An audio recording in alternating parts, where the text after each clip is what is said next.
Now, I'm delighted to be joined by Dominic Raab's former boss, David Davis, also the MP for Halton Price and Howden, former Brexit Secretary. I remember, David, you once described to me Dominic Raab as your protege. Yes, that's right. Now, was he a bully back then? No. And is he a bully now? No. I mean, look, when he worked for me, we were involved in incredibly fierce conflict with the then Blair and Brown governments. You know, we removed a couple of Home Secretaries and we had huge battles over 90 days and so on. These were 18-hour days, often 7 days a week in these battles. And so huge pressure on him as my chief of staff. And not once did I see him bully anybody. Not once did I see him lose his temper. Not once did I see him lose his cool or shout at anybody. So, no, I don't believe. He certainly wasn't a bully then. And actually, having read the report in some detail, I don't think he was a bully now. I think some of the assertions in the report, by comparison what you were saying about earlier about Gordon Brown throwing phones at people, smashing phones and screaming, allegedly, yes. All of that, but it's well written up in the papers. All of this, it doesn't stand up against that. I mean, if you look at it, I mean, number one, he's accused of effectively putting pressure on somebody who, a British diplomat, who exceeded the mandate set by the cabinet. A very sensitive issue, that of Gibraltar. Yeah. Incredibly sensitive. I was talking to some of my constituents about it over the weekend. They said, well, we would have fired him, you know, the diplomat. Officials have pushed back against that suggestion in today's Sunday Telegraph. It will be documented. I saw the comments from the head of Gibraltar, but he wouldn't necessarily have known about it, in truth. So yeah, he'd no doubt saying what he believes to be true, but nevertheless, he wouldn't have known about it necessarily. But the simple truth is that doesn't stand up.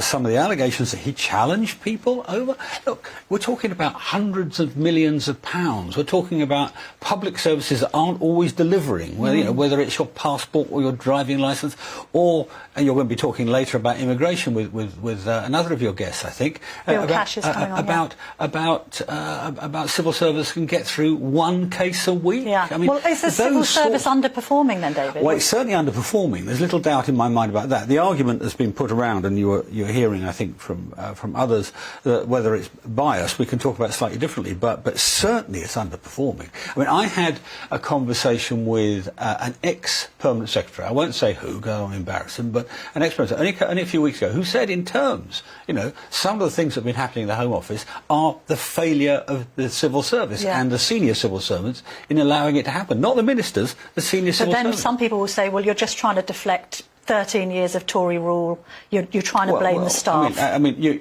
This is an ex-senior civil servant speaking, not me. You know, and he said, you know, one case a week is ridiculous. Yeah. And you can't blame... But what do you put it down to? I mean, you mentioned bias. Are there civil servants that are biased? How did you find it at DexU? Well, we all knew that there were lots of Remainers in the civil service, right? Of course there were. Of course there were. And there were occasions when one particular one that comes to mind, when I had to call a permanent secretary and with a senior civil servant from another department and ask why he hadn't done anything towards fixing a problem which we'd raised 6 months ago, you know, doing what he'd said he'd done. We had that. I think there's this phrase passive aggression. I'm not quite sure what that means, but there was certainly quite a lot of obstructionism. There's no doubt about that. And do you think they were ideologically motivated? Well, there are people who just didn't believe in Brexit. I mean, full stop. Most of the London civil service didn't, you know. But this is terrible. It's a kind of a travesty of democracy. If you've got a majority vote in favour of Brexit, ministers democratically elected to make Brexit happen,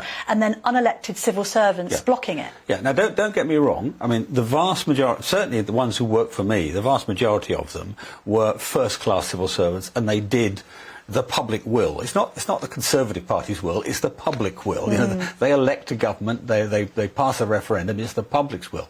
And that's who we're all there to serve. And most of them, the vast majority of them did that. But you certainly saw in Whitehall a reticence to do it. And it was essentially because there was a sort of groupthink.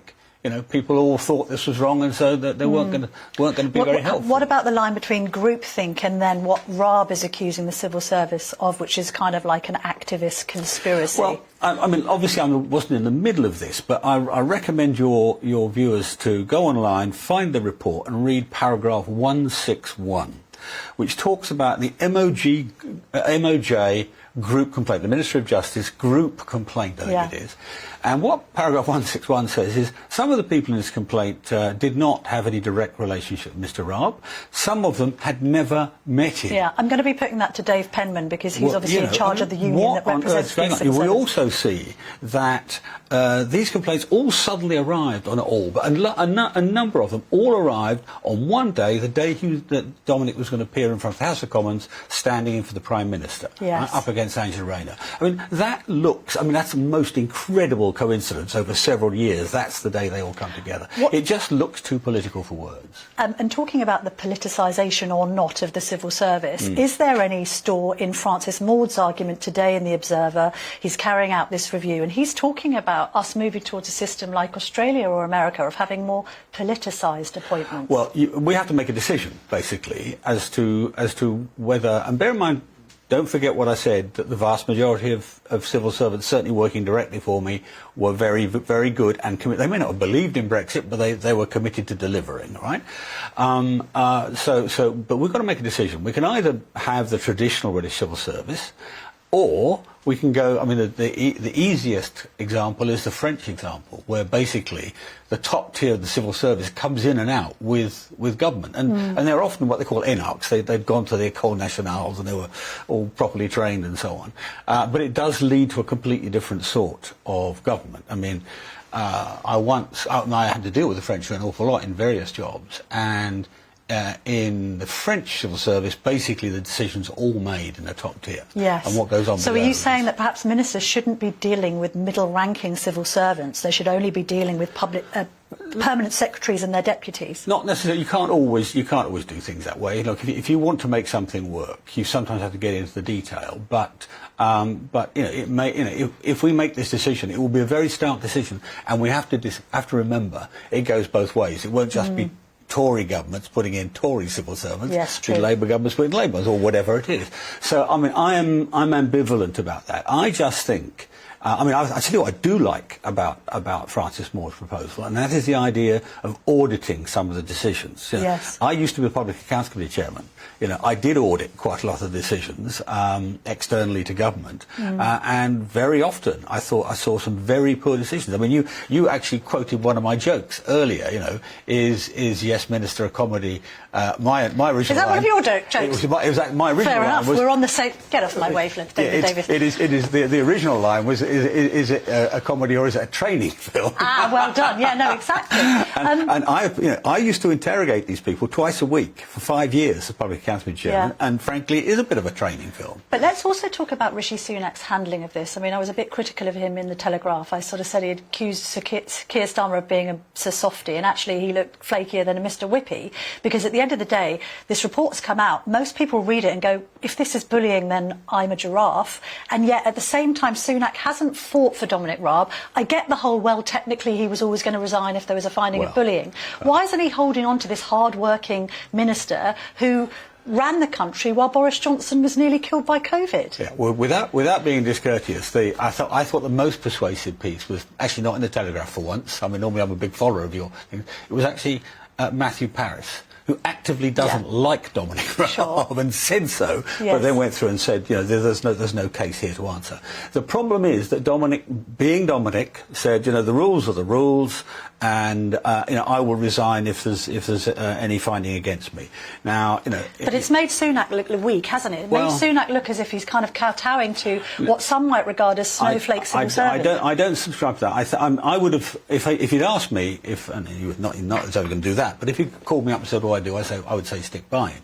But then you do speak to Rishi Sunak a lot, so you weren't consulted on this matter. Not on this issue.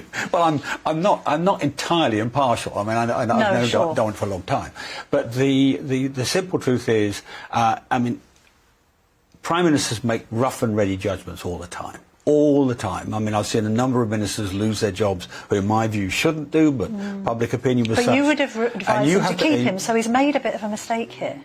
Well, I think it was a wrong decision, but the simple truth is that you've only got a ration of so much controversy you can manage, and he's got controversy over immigration, he's got controversy over economic policy, he's got some very, very big controversies that have direct impact on people. So and Dominic doesn't blame him. I talked to Dominic on the day, and he doesn't blame. He said he had to make a decision. Are you happy with your support for Rishi Sunak and your contribution to Boris Johnson's ousting when you consider that your party is still really lagging heavily behind Labour in the polls? Well, point number one, I mean, when I called for Boris to go, look, I knew I was going to make a lot of enemies that day, and I did, but nearly all of them, not all of them, but nearly all of them, like 85%, now agree with me. But they might lose their seats because of you and others. No, because we were on an almost vertical trajectory in the polls. We were losing minus 20, I think we were at the time, and it got worse, a bit worse under Truss. We're now coming back. Why did I vote for Sunak? Because I had about 3 dozen calls and emails and texts saying, you're a low-tax Tory, vote for Truss. And I said, look, Well, you liked Penny Mordaunt initially, to be fair. Yes, I did. But the second round, I went straight for Sunak. Why? Because I thought after the controversies of the last few years on COVID and so on, we needed some clear competence, grip, really. And that's what Sunak has brought. I mean, I don't agree with every policy he's undertaken, but he's got a grip of it. People who didn't like him 2 or 3 months ago are now saying to me, actually, you may have been right. And that's the first, it's only the first, it's not the whole qualification for winning, but it's the first qualification for winning, because then we can say we can do a better job than Labour. That's the first question. Very briefly, before we have to go, because time on this show seems to... It flashes by, doesn't it? On voter ID, why are you against it? I mean, surely it's a Tory concern that Labour have sometimes been fiddling the numbers when it comes to voting in 2 places at once. It's a solution to a non-existent problem. We've had 1 conviction in a decade, 1 other complaint, so let's say 2. It's not a major issue. There are issues of voter fiddling, if you like, but it's mostly around postal votes, not around this. And what's more, but we have ID for our passports and for our driving licences, and sometimes at work. So what's the problem? Not everybody has them, and the guidance always used to be, well, bring a utility bill.